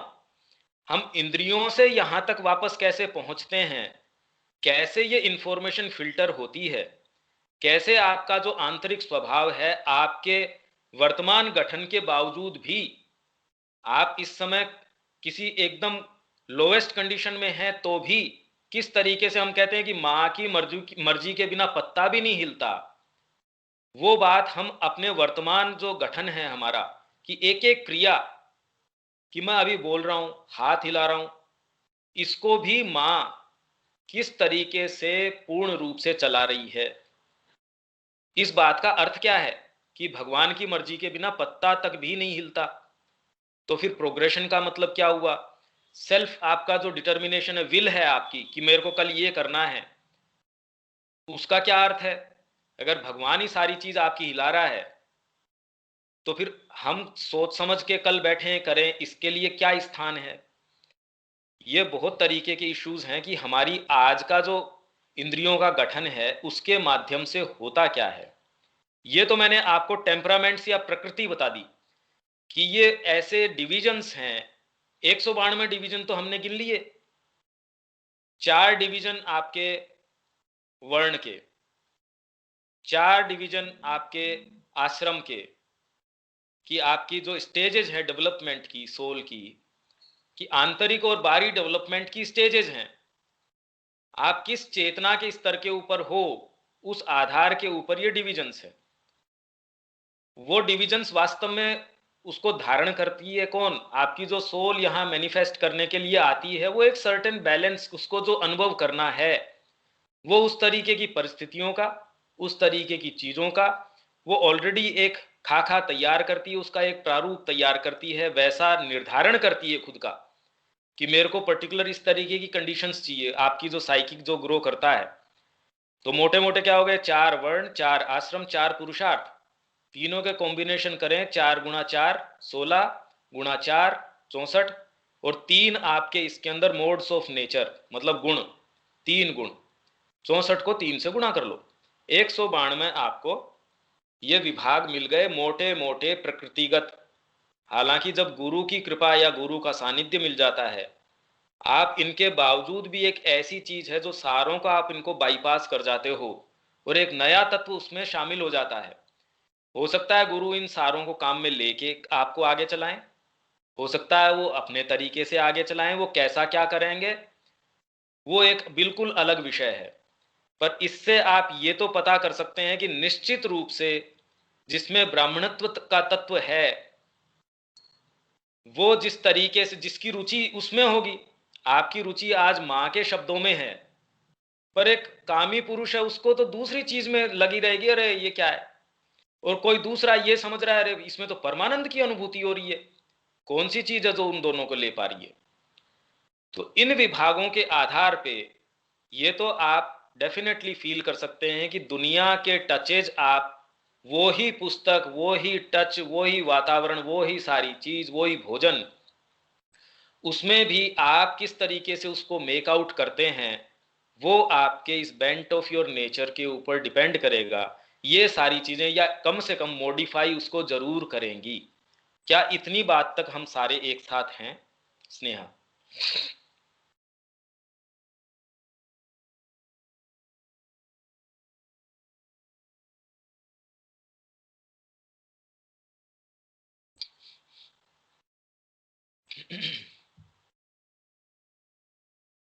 आप में से कोई इसमें कुछ कहेगा कि यहां तक ये जो विभाग किए, या इसको कुछ आप थोड़ा कुछ कहना चाहेंगे कि आपके क्या इसमें समझ में आया, या ये बात क्या इंप्रेशन करती है और किस तरीके से इसमें जो जगत को आप देखते हैं उसमें अंतर आता है, या आप कुछ बोलिए।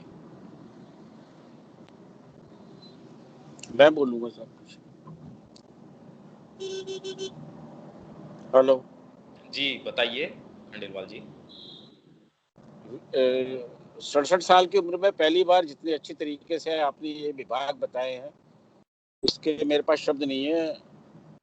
दिल बाग बाग हो गया। ये आज तक किसी ने भी, हमने कहीं पर भी ये चीज़ नहीं पढ़ी थी, ना हमें किसी ने इस तरह से समझाई थी। बस मैं इतना ही कहना चाहता हूँ। ये तो खैर अच्छी बात है डेफिनेटली। खैर, और ये मैं कोई अपने से नहीं, हमने अभी भारतीय संस्कृति के ऊपर अपनी एक पुस्तक आ रही है, उसमें इतना डिटेल में सारी चीजें हैं। मेरा ये सारों से आग्रह है कि वो किसी और के लिए नहीं, पर अपने खुद के, अपने आप को और अपनी संस्कृति को जानने के लिए वो सारे हम पढ़ेंगे, वो जैसी आएगी। और ये एक हमारा योगदान है माँ और श्री अरविंद के काम के लिए, क्योंकि उसी को समर्पित है वो। हम उसको जितना हर भारतीय तक पहुंचा सकें वो पहुंचाएंगे। एनी हाउ, पहले तो हम इस चीज के ऊपर आते हैं, क्योंकि खाली ये एक इक्वेशन मैंने आपको बताई है, मैं अभी भी टेक्निकलिटी में नहीं गया हूं। तो इससे ही अगर आप ये सोचते हैं पर कितना प्रकाश खाली एक छोटी सी चीज से आ गया, इसमें और हजार चीजें हैं। कुछ तो मैंने उस सूची में रखी है जो शायद एक्सप्रेस नहीं कर पाएंगे, कुछ मैंने उस सूची में रखी है जो शायद कोशिश करेंगे। पर मेरे को प्रोत्साहित इस चीज से आप कीजिए कि थोड़ा इसमें क्या गया है, या इस चीज से कैसे कैसे हमारे दृष्टिकोण में अंतर आता है। निश्चित रूप से संसार एक व्यक्ति को जैसा दिखेगा वो इस पे निर्भर करेगा कि वो इन कौन से विभाग के अंदर है। एक मोटा डिवीजन जो भारतीय संस्कृति ने किया था, पर इसके बाद भी वो ये नहीं कि एकदम उस लोह की लकीर की भी ये ऐसा ही करना है।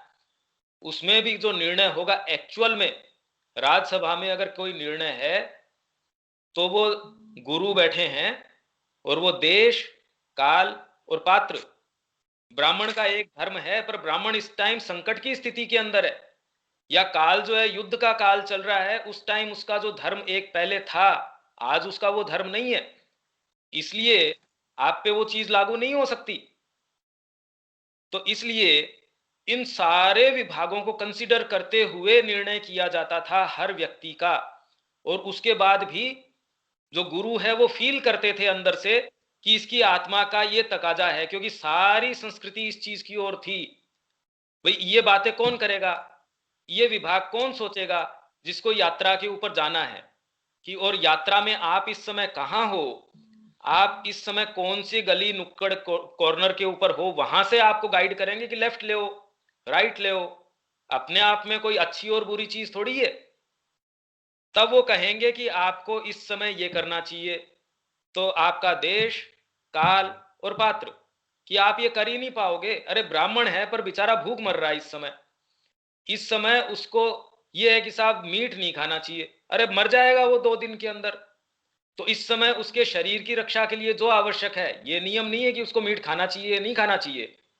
पर मैं ये कह रहा हूं कि मानसिक कोई भी नियम ऐसे आप रिजिडली लागू नहीं कर सकते। वो लागू करने के कारण ही आज के समाज की जो दुर्दशा हो रही है। भाई एक तरफ हम कहते हैं विमेन एम्पावरमेंट, और उसके आधार पे जो नियम बन रहे हैं, देखिए कि वास्तव में उससे एम्पावरमेंट हो रहा है या नहीं हो रहा है।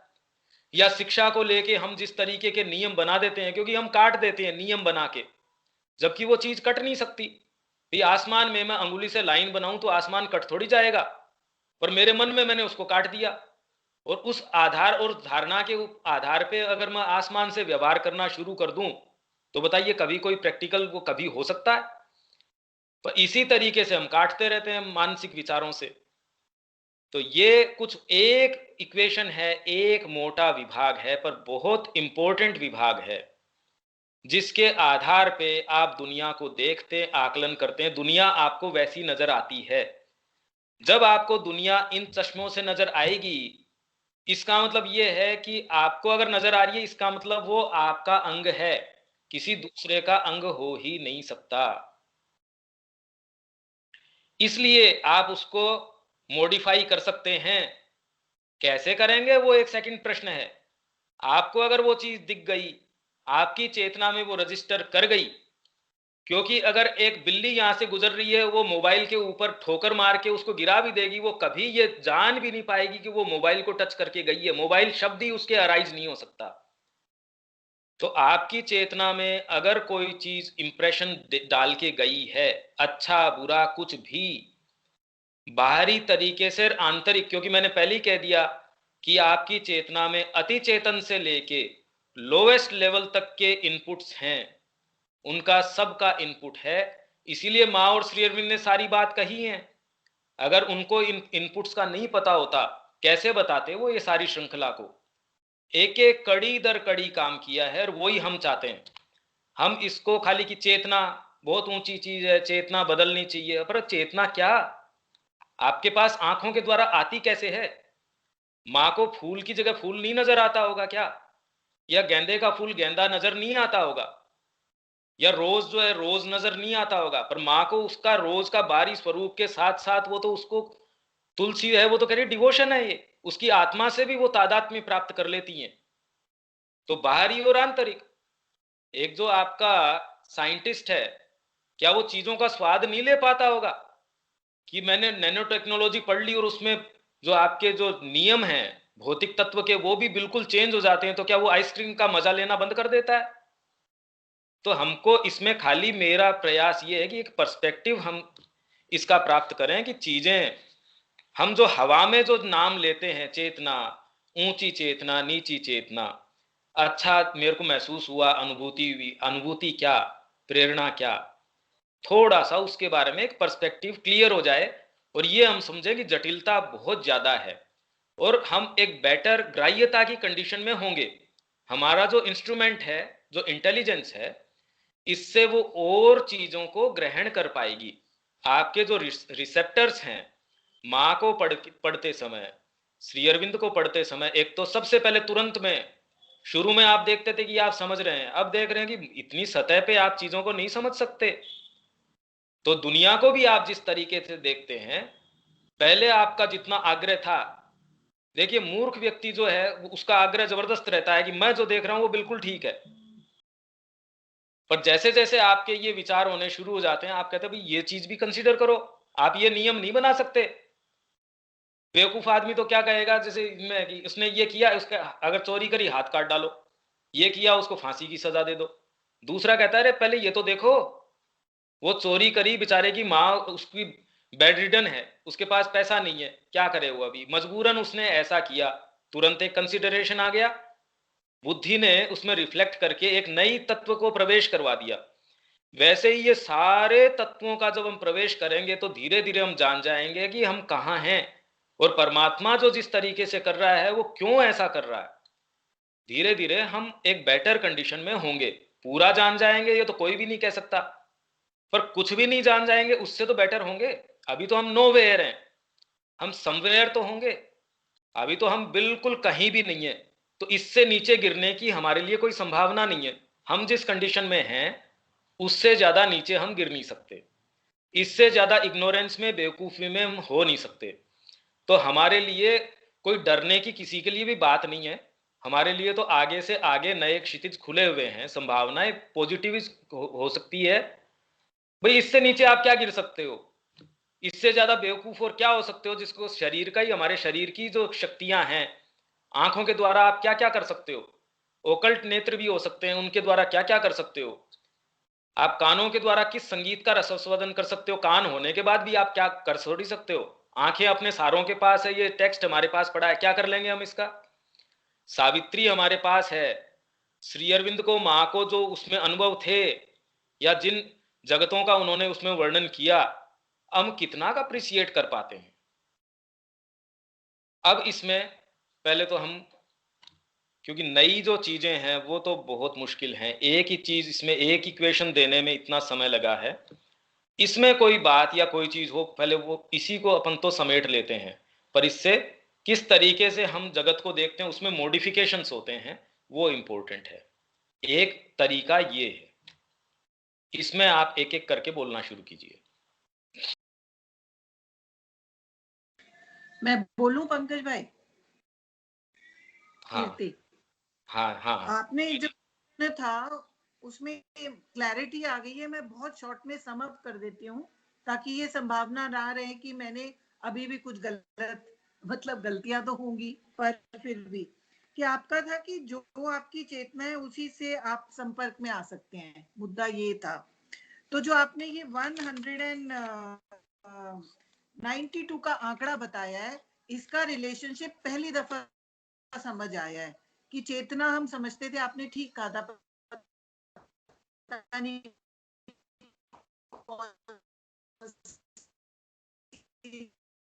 चीजों से बनती है कि हमारा वर्ण क्या है, हमारा आश्रम क्या है, और हमारे वो जो चार चीजें आपने बताई हैं, पुरुषार्थ है ना, नहीं तो खाली हमारा मन, प्राण और शरीर का इनपुट रहता था जो कि मिक्स्ड होता था, जो कि एक जंबल स्टेट में होता था।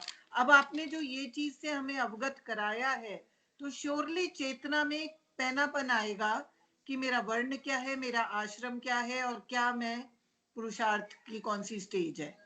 और वो आप कह रहे हैं कि मेरी उम्र से और इससे नहीं डिटरमिन होगा, वो मेरे अंदर किस चीज में, किस रूप में मैनिफेस्ट हो रहा है। तो इससे बहुत ज्यादा क्लैरिटी आ गई और हमारा चीजों को देखने का तरीका आई एम श्योर बदलेगा। उसके लिए धन्यवाद, और जहाँ गलत है आप प्लीज बता दें। हाँ, ये मैं तो ये कह रहा हूँ कि ये चीजें चेतना, इससे चेतना डिटरमिन नहीं हो रही, चेतना तो एक बहुत अलग चीज है। मैं तो खाली उन पैरामीटर्स की या उन डिटर्मिनेंट्स की बात कर रहा हूं कि जहां से आपके पास सूचना आ रही है।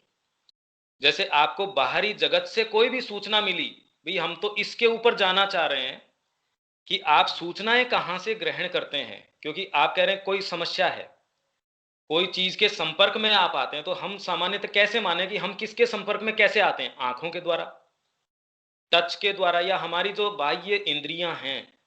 सामान्यतः जितना व्यक्ति स्थूल होता है वो तो इंद्रियों के माध्यम से ही उसके संपर्क में आता है। कल्टीवेटेड किसको कहते हैं? जो इनको बाईपास कर जाता है।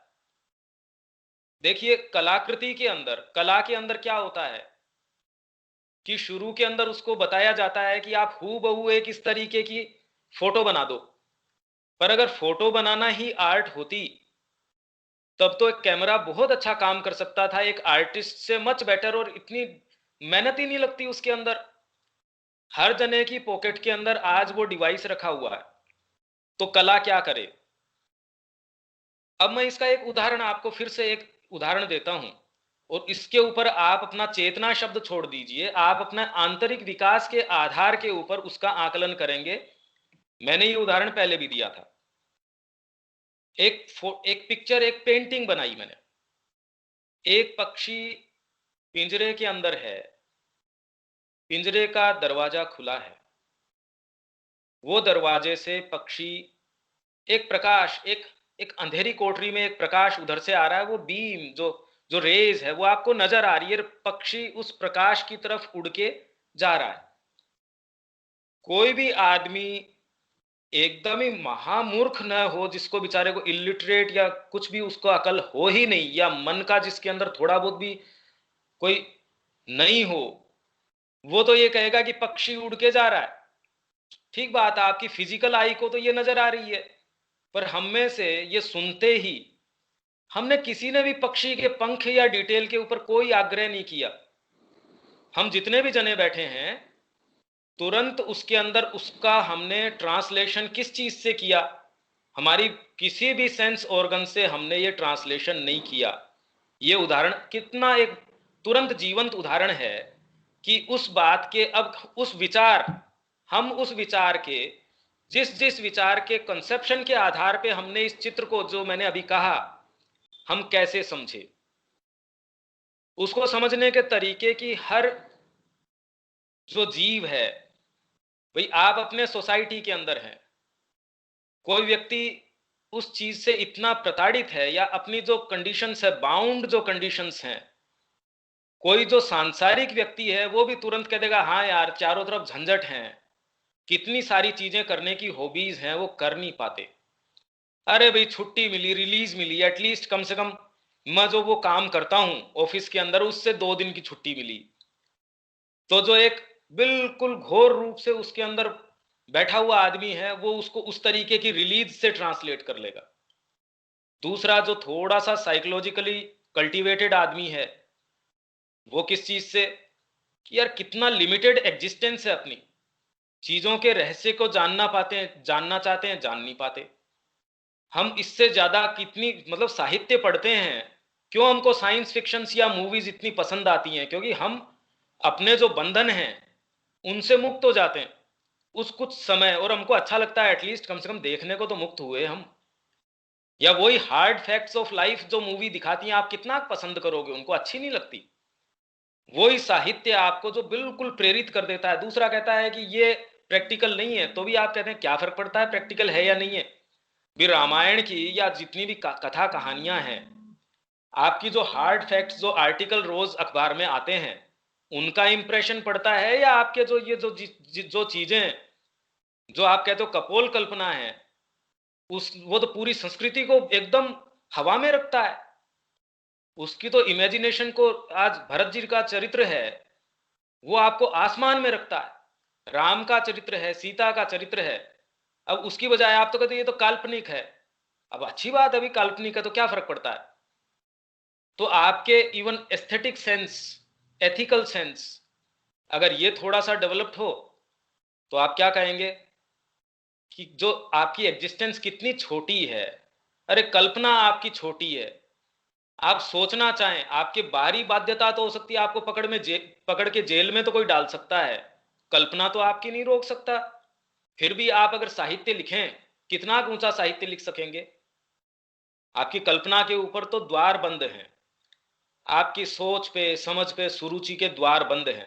थोड़ा सा कल्टीवेटेड आदमी होता है जो बिल्कुल घोर तामसिक होगा, वो कहेगा हाँ यार ये परेशानियां हैं, इनसे थोड़ा सा छूट जाएं, कम से कम पैसा कमाने की ये की। थोड़ा कल्टीवेटेड आदमी है, उसको अपने तरीके से ट्रांसलेट करेगा, वो कहेगा साइकोलॉजिकली कितने बंधन हैं। और थोड़ा सा कल्टीवेटेड आदमी है, वो कहेगा उन्मुक्तता चाहिए, उड़ने की, आकाश के अंदर आत्मा की वो पुकार है। जैसे जैसे आप गहरे जाते हैं आपका ट्रांसलेशन चेंज हो गया। फिजिकल ऑर्गन से थोड़ी हुआ, किससे हुआ, आपकी चेतना से हुआ। आपके जो विकास का स्तर है उसके द्वारा हुआ। इसलिए चेतना एक फंडामेंटल चीज है। उस प्रश्न के ऊपर तो बहुत पहले चर्चा हुई भी थी, पर वो तो प्रसंग के ऊपर आएगी तब करेंगे। मैं तो खाली ये कह रहा हूं कि आपकी आंखों के द्वारा आपके पास जो जा रही है चीजें, आपके पास कानों से इंफॉर्मेशन गई कि मिस्टर एक्स जो है उसका एक्सीडेंट हो गया। अब वो मिस्टर एक्स जो है कहीं अगर अमेरिका के अंदर, आपको कोई फर्क नहीं पड़ेगा। इनफैक्ट अगर ये कहे जी लादेन को मार दिया गया, आप कहे गुड रिडेंस, अच्छा रहा भी। पर अगर ये नाम कोई ऐसे व्यक्ति का हो जो आपसे संबंध रखता हो या जो कभी आपसे मिला हो, थोड़े से भाव उत्पन्न हो जाते हैं। या आपका उसके साथ और घनिष्ठ लगाव हो तो आप देखिए कि उसके क्या असर पड़ता है। तो फिजिकल ऑर्गन ने तो अपना काम एक ही किया था। आपके ड्रम्स के अंदर जो ईयर ड्रम्स है उन्होंने तो वाइब्रेशन उतना ही किया था कि पर्टिकुलर आदमी के साथ ये हुआ। पर आपके वो इंप्रेशन वहां किस पार्ट पे कौन सा गया और किसने कौन से तरीके से क्यों रिएक्ट किया, उसका क्या कारण है, हम उसके डिटेल्स में जाना चाह रहे हैं। इस अर्थ में हम कहते हैं कि किसी भी चीज के आप संपर्क में नहीं आ सकते, क्योंकि आपको इंफॉर्मेशन तो मिल ही रही है सारे दिन, अखबार से, न्यूज से, लोगों से। आपके पास वो सारे साधन है, हम सबके पास कॉमन सब साधन है। आपको वो सारे स्थान उपलब्ध हैं, सारे पुस्तकें उपलब्ध हैं, कौन सी चीज है जो हमको बांधे हुए है। तो इसलिए हम मूलभूत चेतना की बात नहीं कर रहे तुरंत में, हम ये कह रहे हैं कि हम जिस तरीके से सूचनाओं को लेते हैं उनमें कौन कौन सी चीजें, हमारा गठन की हमारी कौन कौन सी चीजें हैं जो उसमें अपना इनपुट डालती हैं। वो इनपुट डालने से जो एक सीधा जो स्वच्छ जो शुद्ध पानी आ रहा था, कौन कौन सी चीजें उसमें रंग मिलाती हैं, मैं तो खाली इतना, और वो आपके अंदर जाके इंप्रेशंस पैदा करती हैं। इसमें और बहुत सारी इक्वेशंस हैं, आप अगर कहेंगे तो अगली बार इसको फिर से, क्योंकि फिर से क्या, अभी तो इसमें कुछ टच किया ही नहीं, मतलब अभी तो मैंने ये मोटे विभाग पर ये कैसे करते हैं इन विभागों की अगली बार बात नहीं करेंगे, प्रश्न होगा तो लेंगे। पर एक्चुअल में आपकी इंद्रियां किसको रिपोर्ट करती हैं, वो रिपोर्ट किसके पास जाती है, निर्णय कैसे आता है, क्योंकि इंद्रियां तो आश्रम के अंदर या कुछ भी आप देखते हैं तो इंद्रियां तो रिपोर्ट वैसे ही करती हैं। इसीलिए वो कह रहे थे, अब चैतन्य महाप्रभु है, दिलीप कुमार, उन्होंने कृष्ण प्रेम ने लिखा कि ये भूमि जो है इस तरीके की है भारत, अगर चैतन्य महाप्रभु हो तो पूरा भारत जो है उनके चरणों की धूल को चूमने के लिए उसको लालायित हो जाएगा। और वही अगर लंदन में चले जाएं चैतन्य महाप्रभु तो वो कहेंगे हिस्टीरिया है, इसको बेचारे को मानसिक रोग है, इसको इलाज करवाओ। तो अब इसमें अब बताइए, अब ये तो बिल्कुल अलग चीजें हैं, यहां की इंद्रियों ने अलग तरीके से रिपोर्ट करी। आपको एक भगवा धारण किया हुआ कोई दिखा, आपकी रेशियल जो इंप्रेशन है तुरंत ये कहेगा महात्मा जी को कुछ एक जगह दो भाई, साफ सुथरी दो। नहीं, ऐसा नहीं करना चाहिए। तो आप अपने हृदय के अंदर जो रेशियल इंप्रेशंस हैं, सूचना तो वही भगवा वाली गई, पर उसका निर्णय किस चीज से आया, किस चीज ने स्थान बनाया, क्यों आपको कौन सी चीजें तो डीप इंप्रेशन डालती हैं वही सूचनाएं और दूसरी इंप्रेशन नहीं डालती हैं। ये हम चर्चा करना चाह रहे हैं कि इंद्रियां किसको रिपोर्ट करती है, वो आदमी किसको रिपोर्ट करता है। इस बात का जो आपके जो श्रद्धा केंद्र के अंदर है, वो उसके तालमेल के कारण कैसे आपके डिजायर्स है, इंस्पिरेशंस है, सबके माध्यम से भी परमात्मा कैसे काम करता है। अगर आप जिस तरीके से जगत को देखते हो पर परमात्मा देख रहा आपके द्वारा, तो अपनी यात्रा वो जीतू के द्वारा, स्नेहा के द्वारा, इनके गठन जो तुरंत का इनका जो मन प्राण शरीर का या साइकोलॉजिकल जो गठन है उसके द्वारा कैसे परमात्मा एक एक पत्ता डिटरमिन करता है, उस इक्वेशन में हम जाना चाह रहे हैं। उसके कुछ डिटर्मिनेंट्स हैं जो उसके अंदर जो इनपुट्स डालते हैं, वो मैंने एक चीज बताई, हालांकि उसके विस्तृत जो विवेचन है वो अपन ने कुछ चीजों में किया है। मैं आपको उसके रेफरेंस आप ग्रुप में अगर डालेंगे तो उसके रेफरेंसेस मैं आपको दे सकता हूं बाद के अंदर। इसमें और कोई बात हो तो ठीक है, अदरवाइज इसको एक चीज को यहीं आप इसके ऊपर थोड़ा सा चिंतन मनन कीजिए, क्योंकि ये सरफेस पे इतनी चीज है नहीं, ये बहुत ज्यादा प्रोफाउंड चीज है। आप रोज इसमें गहराई से जाते जाएंगे, आपको पूरा जीवन बदल जाएगा। जैसे एक घंटे का जो ये बात है, आपने कहा ओहो ये तो बिल्कुल बदल गया, तो वैसे ही अगर आप पीछे देखें तो आप जीवन को अब इस प्रकाश में देखेंगे, आप दोबारा भूल सकते हैं इसको। तो आपके लिए तो जीवन 1 घंटे में बदल गया, तो 24 घंटे में तो क्या क्या हो सकता है आपके साथ, आप ये सोचिए। इसी दृष्टिकोण से जब आप यात्रा करते हैं आगे, जीवन बिल्कुल बदल जाता है। तो आप इस दृष्टिकोण से अब रिएक्शंस देंगे चीजों के प्रति, वो भी चेंज हो जाएंगे, तो आपके लिए संसार चेंज हो गया। अरे भाई ये कुत्ता कहता है कि संसार ऐसा है, हम ये तो कह सकते हैं हाँ तेरे दृष्टिकोण से जो दिख रहा है वो तो रियल है, पर संसार इतना मात्र नहीं है। इसीलिए कोई अगर ये आग्रह करे कि मैं जो देख रहा हूं वही सही है, तो डिस्प्यूटेबल है। वो ये कहे संसार ऐसा है, हाँ भी तेरी चेतना में ऐसा नजर आता है, तेरा जिस तरीके का गठन है ठीक बात है, पर इसमें ये चीज तू कर ले, तेरे अंदर भी ये संभावना है, इसमें ये हो सकता है। मनुष्य के साथ तो ये बात करी ही जा सकती है। तो इसमें कोई चीज है तो बोलिए, अदरवाइज इसमें आप अपने नोट्स निश्चित रूप से बनाइए, क्योंकि आप सोचते हैं कि आप समझ रहे हैं, पर ये मैं जानता हूं, क्योंकि पुस्तकें लिखने के क्रम में या इतने वर्षों के क्रम में अपन सोचते हैं कि हमारी इंद्रियां समझ रही हैं, पर वो क्या करती हैं वो अभी मैं तुरंत में आपको कैसे बताऊं, क्योंकि वो जब आप इसको लिखेंगे एक एक पॉइंट दर पॉइंट, पिछला और ये, हम कैसे एक पूरी स्टोरी बिल्ड कर रहे हैं, एक पूरा, मतलब इसके लिए बहुत ज्यादा चैप्टर्स पढ़ने की हमको आवश्यकता नहीं है।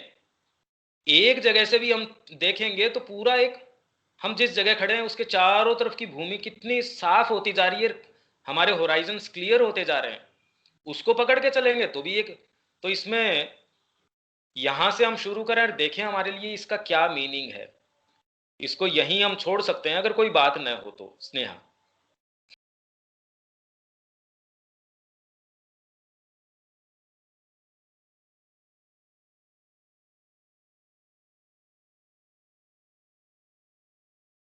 भैया आप कुछ बोल रहे थे, मेरा ध्यान नहीं था, मैं थोड़ी देर के लिए चली गई थी कहीं।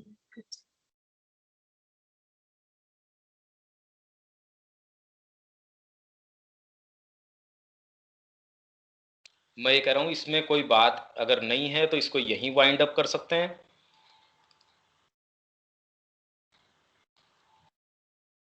किसी के कोई बात है इसमें? हाँ भैया, आज के लिए मेरे को लगता है अपन इसको रोक सकते हैं। ठीक है, पर और इसमें होमवर्क